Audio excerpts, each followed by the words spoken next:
परशुराम, अवतार और कहानी।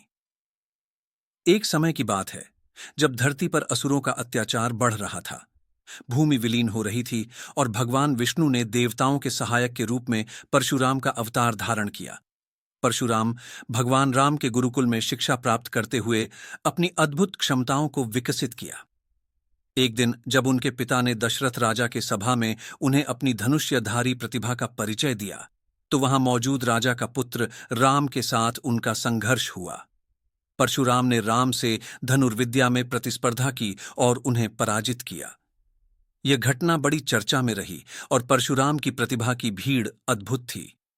परशुराम की कहानी बड़ी ही रोमांचक और उत्तेजक है। उन्होंने अपनी धनुर्विद्या के बल पर असुरों के साथ युद्ध किया और उन्हें पृथ्वी से साफ किया। उनका आदर्शवादी और धर्मात्मा होने का परिचय सभी को है।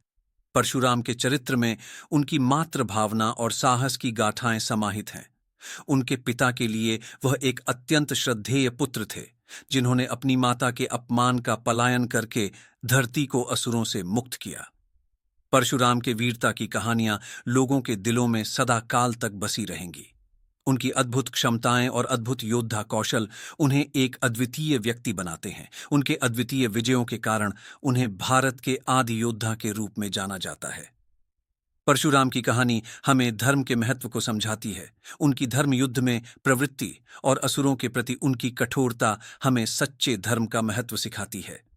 उनका जीवन एक उत्कृष्ट उदाहरण है जो हमें सच्चे धर्म और समर्पण की शिक्षा देता है। इस तरह परशुराम की कहानी हमें उनके धर्मपरायण जीवन का पाठ पढ़ाती है, जो हमें सच्चे धर्म और समर्पण के महत्व को समझाता है। उनके धर्म युद्ध में प्रवृत्ति और आशा करते हैं आपको ये कहानी पसंद आई होगी। आगे भी देखते रहने के लिए सब्सक्राइब करें